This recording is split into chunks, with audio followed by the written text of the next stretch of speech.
गुरुदेव जी, देश में जाति और भेदभाव एवं रूढ़िवादी परंपराएं बड़े संकट के रूप में सामने हैं। जी, तो इससे निपटने के लिए या इन्हें दूर करने के लिए क्या कोई कार्य योजना ऐसी?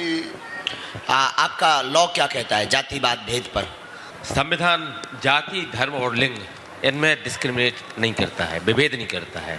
इनमें भरोसा नहीं करता है, नहीं, इसमें भेद नहीं करता है। कोई भेद नहीं करता कोई है। उनका कहना है कि सब एक है, सब एक है। जाति, धर्म और लिंग के आधार पर विभेद नहीं किया जा सकता है राष्ट्र की। आपने जो जातिवाद का जहर बताया, इसी जहर पर हम लड़ रहे हैं और जातिवाद को लेकर के ही हम आए दिन गाली खा रहे हैं, क्योंकि हम इसको एक करने की तैयारी में जी रहे हैं। और इसकी तैयारी और इसकी कार्य योजना यही हो सकती है कि सबसे पहले मानवता का पाठ सबको पढ़ाया जाए। डॉक्टर के पास अगर कोई मरीज आता है तो डॉक्टर नहीं पूछते हैं कि कौन है।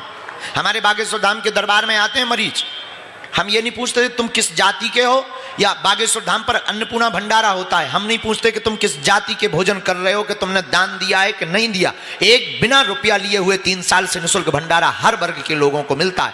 और इसमें मजेदार बात यह है कि हमारे यहां पर किसी को भी वीआईपी व्यवस्था नहीं है, एक लाइन में सभी जातियों के लोग बैठ करके भंडारा पाते हैं। ये जो परंपरा है, इस पर अगर जोर दे दिया जाए तो जातिवाद की ये जो खाई है, जो कैंसर जैसा जहर है जातिवाद, ये मिट सकता है। और इसके लिए बहुत लड़ाई करनी पड़ेगी, बहुत तैयारी करनी पड़ेगी। और हम आप अगर नहीं सोचेंगे तो कोई भी भारत का व्यक्ति नहीं सोचेगा। दूसरा प्रश्न गुरुजी ये है कि सनातन धर्म में बेहतर शिक्षा और संस्कारों के लिए पहले एक गुरुकुल की परंपरा हुआ करती थी, बहुत प्राचीन परंपरा हुआ करती थी। क्या इस परंपरा को पुनः देश में लागू किया जा सकता है? बहुत सुंदर प्रश्न है। कितने युवान यहां पर बैठे हैं, जरा हाथ उठाओ। युवान बच्चे, कितने युवानों को यह पता है कि अंग्रेजों ने भारत में आने के पहले सबसे पहले किस पर प्रहार किया था? बताएगा कोई युवान? किस पर? क्या किस पर? स्कूल पर? गुरु शिक्षा पर? शिक्षा पर सबसे पहले अंग्रेजों ने भारत में आकर के गुरुकुलमों को मिटाया था। और उसके सामने बार, उसके सामने ये गंदे गंदे कृत्यों के वो चीजें खोली थी। क्यों? क्योंकि उन्हें पता था कि जब तक भारत में गुरुकुलम रहेगा, भारत को ना कोई काट सकता, ना खंड खंड कर सकता। तो कौन कौन युवान फिर से गुरुकुलम जाना चाहता है? गुरुकुलम की पढ़ाई पर कौन कौन गर्व करता है? चाहते हो तुम? जोर से बोलो, चाहते हो? तो भारत में हमने एक मांग की थी, तुम लोगों को बताएं? पूछो क्या तो बताओ। हमने एक मांग की थी, एक बार एक जर्नलिस्ट ने हमसे पूछा था कि आप, अगर आपको मौका मिले सरकार से मांगने का तो क्या मांगोगे? पता है हमने क्या मांगा था? किस किस को पता है हमने क्या मांगा था? है किसी को पता? हमने मांगा था कि अगर भारत की सरकार से हमें मांगने को कुछ मिले तो हमें रोड नहीं चाहिए, हमको मकान फ्री नहीं चाहिए, हमको सिलेंडर बिजली फ्री नहीं चाहिए, भारत में शिक्षा नीति बेहतर चाहिए। जिस दिन शिक्षा नीति बेहतर आ जाएगी, उसी दिन हम अपने समाज के, अपने भारत के बच्चों को पढ़ाकर, भारत में नौकरी नहीं मिलेगी, विदेशों में मिलेगी, वहां से रुपया लाकर अपनी नौकरी की दम पर भारत में मकान बना लेंगे और रोड डलवा लेंगे। ऐसा होना असंभव है, लेकिन कौन कौन चाहता है ऐसा? और हम तो चाहेंगे कि टीकमगढ़ की अगर ये जो प्रोग्राम है, और इस प्रोग्राम को अगर सार्थक बनाना है, तो अगर कोई यहां पर धनपति आदमी बैठा हो, धनवान, और हमारी बात को सुन रहा हो, तो हम तो चाहेंगे कि एक गुरुकुलम की शुरुआत टीकमगढ़ से की जाए। पंडित जी आप करवाएंगे? पक्का? जी नहीं नहीं नहीं, रुपयों की घोषणा नहीं करनी है ना, तो हम चला सकते हैं।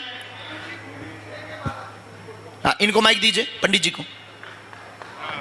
स्वयं की भूमि देकर 11 लाख रुपए से शुरुआत करेंगे उसकी। बहुत बहुत धन्यवाद। अब यहाँ का एक बार इनको, पंडित जी को जोरदार ताली बजाई जाए। अब टीकमगढ़ की दिशा को अगर सुधारना है तो कोई भी एक संस्था का व्यक्ति पंडित जी से मिल ले और एक गुरुकुलम की प्रारंभिक व्यवस्था टीकमगढ़ से शुरू कर दे और बढ़िया योग्य शिक्षकों द्वारा गुरुकुलम जिसमें धोती कुर्ता पहन करके प्रवेश अनिवार्य कर दिया जाए। महाराज जी, उसका नाम भी बागेश्वर धाम सरकार के नाम से ही होगा।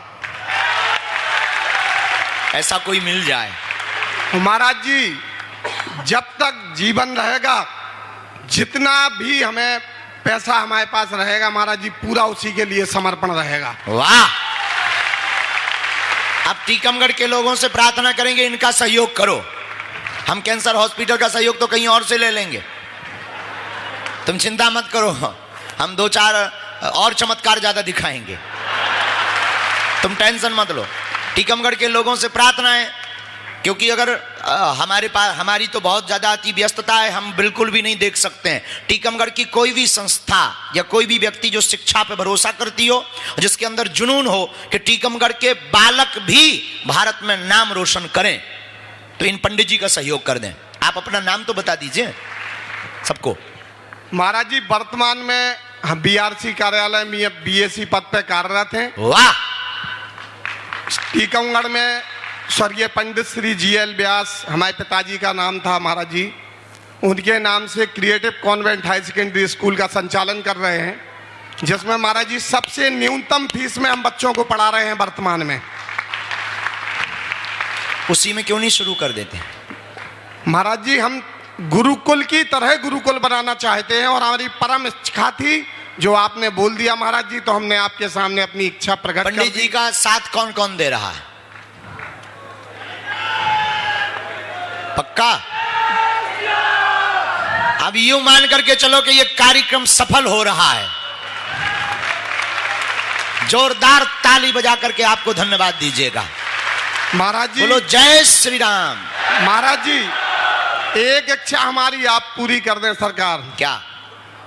कथा के दौरान श्री कनक भवन सरकार की जयकारा लगवाना प्रारंभ कर दें महाराज जी, बस। जो आपकी आज्ञा। कृपा महाराज जी, बिल्कुल। चरणों में दास भाई, का लिख लीजिए धन्यवाद, तो प्रणाम। बोलिए कनक भवन बिहारी बिहारी जू सरकार की, कनक अयोध्या भवन धाम की, मिथिला धाम की, सरजू महारानी की जय जय सीताराम।